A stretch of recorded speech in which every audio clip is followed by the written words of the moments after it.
It wasn't until my senior year that I actually realized I hate video production. I hate production, but I love post-production. I love editing. To this day, I still love editing.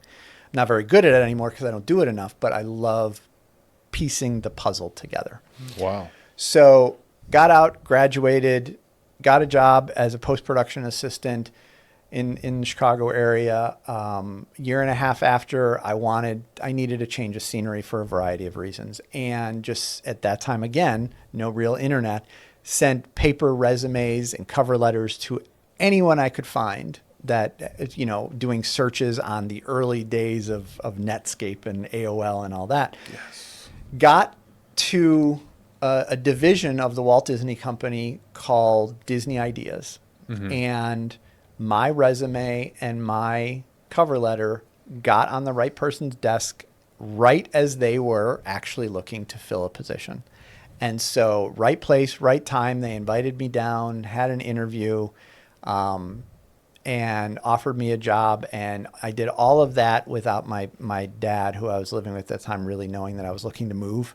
And so he picked me up from the airport, thought I had gone down to Orlando to visit a friend, picked me up at the airport, and I, driving home from the airport, I said, Dad, I think I'm moving to Florida, and just about ran off the road. and at that time, I think he kind of was like, okay, he's 23, he'll go down there, he'll explore, but he'll be back. And I never did come back. And my dad, I think till the day he passed away, I still think he was waiting and hoping for me to come home, because I don't think he thought it would last. But I was at the right place at the right time. They needed somebody. They hired me. It was a way to get down to Florida. I did that. A couple of years into that, I had been working for the Walt Disney Company, and our owner at the time, our vice president, decided to buy the division from Disney and go independent. And again, the timing was right for him to do that. And so I was like third on the totem pole in the operations side of it, but the people ahead of me were Disney lifers, and they wanted to stay with Disney, and they were like, screw this. I'm not leaving my Disney position to go to this startup that I have no idea what's going to happen. So like people literally were sitting around the table saying, well, he left and she left. So you're the John, CEO I guess now. You're the operations guy. So from an operations standpoint, it was my job to transition from the Walt Disney Company to a startup independent. Wow. And the part of the reason why that worked out, though, I actually skipped over a step, was shortly after I got to Disney, we were approaching the whole Y2K thing. And believe it or not, our computer system that did all of our stuff within Disney was not Y2K compatible. Oh. So we had to get a whole new computer system.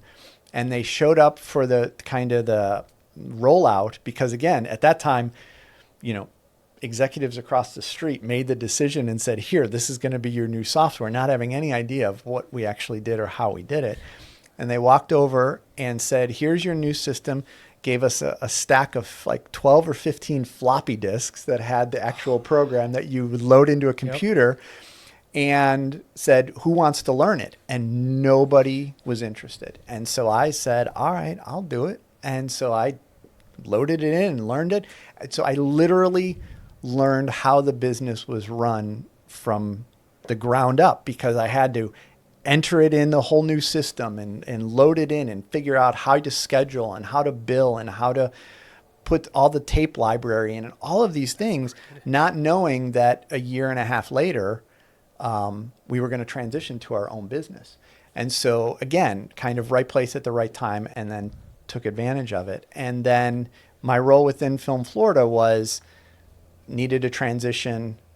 It was time. I had worked for the company for 18 years, and Film Florida was looking for somebody to be the executive director. So I was at the right place at the right time. All of those, I took advantage of the opportunity and didn't screw it up. And so that's the big factor. That's a big, like that is. So that's. But you have to get your opportunity, and you have took to it. get the opportunity, which means you have to be around. You can't. You're not going to get the opportunity by gaming and sitting on your couch all day, or flipping through your phone all day, or having one foot out the door. Having one foot out the door, and always looking for the bigger, better, greener pasture. It's not always greener on the other side. It definitely is not. It definitely is man, not. That's a whole different topic. So.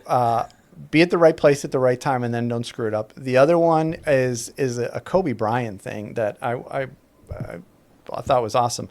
It doesn't take any skill to give effort. And that is something that I try and instill in my kids. It's like, I don't care if you screw up, but don't be lazy.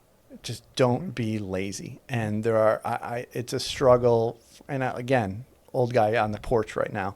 It is a struggle with young kids that just seem lazy right now. And I don't know if we seemed lazy when we were that age. You know, I don't really know. But. I've had this conversation with my parents, and they've told me, like, you had a few lazy years, but I think that's just we realize what hard work gets you. But I think every kid just will have a lazy phase in some capacity. Yeah. We just realize it because we're more self-aware now, and we understand what needs to happen. My kids are younger than yours, and even then I'm trying to instill in them, like, we're going to I have jokingly said a few times, I think on this podcast even, but even to like coworkers and our team and other freelancers, like, my son is terrible at soccer. He's not good. Okay. Like, there's no soccer future. Wow, he's going to hear this one day. Yeah, one day. And he's going to say, oh, that's why I don't play soccer. Yeah, there's a reason. He's still doing it now. He loves it. Has a great time. He runs around and he gives effort. But he's not good. Yeah.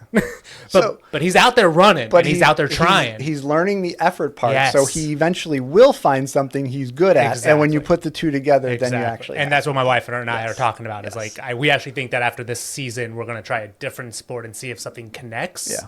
But it's not soccer. But he is trying, and he's running, and he's kicking, and he's the coach will say something, and he's and he's looking, and I'm like, hey, I dig it. Can he really kick that ball straight, or nah, he's not really getting that, but the effort part is there, and that there's a lot to be said there. And then the last thing that I do, and I think this is kind of the epitome of my efforts legislatively, is because there are plenty of times when I just want to quit and be done with it, is something, and the phrasing I'm sure is wrong, but don't look at it as you need to move boulders. You just need to move one rock at a time, one little rock. Don't look at it and say, oh my God, that's just an enormous mountain. How are we going to move that? Look at it as, I'm going to move this rock, and then when I'm done with that one, I'll move the next rock. And maybe you can get 5 friends that will move a rock with you, and maybe those 5 friends can find 5 other friends and move one rock with you each at a time. And the next thing you know, you may have moved the mountain without even really thinking about it. But don't look at it as, I got to move a mountain. Just look at it as, I got to move one little rock at a time. And that's what I try to keep telling myself with some of the more challenging things that we have going on with our industry. I have to tell myself that every day. I use a Kanban board, and my backlog is crazy. But I'm like, just keep pulling one out. Just keep going. And then you see it shorten up. Yeah. We're nearing the end of our time here. Where could you point people to what's the right direction? If you had to point someone where to go, what to do with their business, or how they can get in touch with Film Florida, what is the kind of overall message that you want to put out there on how you can help them? I mean, the best way, look, I tell people all the time, I encourage them to join Film Florida, not because it's my job, because I genuinely do believe it's good for business. I think it's working smarter, not harder. Yes, it's a cliche, but it actually is what we try to do within the organization, as opposed to companies or individuals just feeling like they're on an island and I don't know what to do. I may not know the answers to a lot of questions. I know I don't know the answers to a lot of questions, but I know a lot of people. And if somebody reaches out to me and needs something and wants something, I can, in a lot of cases, I can point them in the right direction. And that's the most important thing that we try and provide people within the organization. In terms of how to find us in general, the easiest thing is go to our website, which is filmflorida.org. There's an email address on there and a phone number. They both end up to me. So I get those. Make sure you're following any of our social media pages. We're on Facebook, X, LinkedIn, Instagram, Threads. We have our podcast, which is the Film Florida podcast, on all the major podcast outlets. We do a monthly professional development series on Zoom. It's called Film Florida Friday, where we pick a topic and we have panelists and we ask them questions about that subject.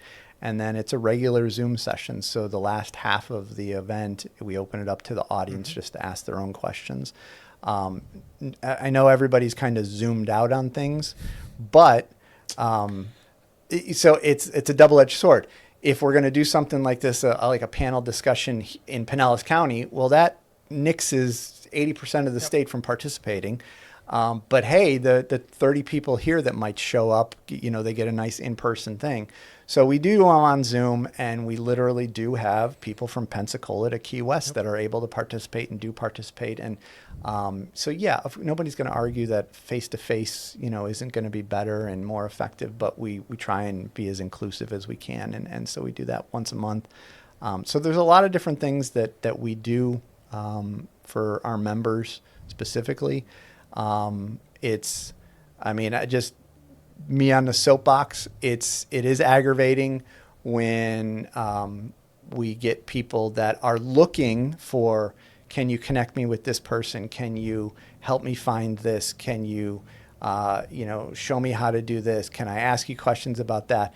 And aren't willing to join the organization, because that's the mentality that's going to eventually do damage to the industry, because they're just assuming somebody else will take care of that. I don't need to join Film Florida because there are other people to do that. Well, if we're always waiting for somebody else and the other people, eventually nobody's going to do it.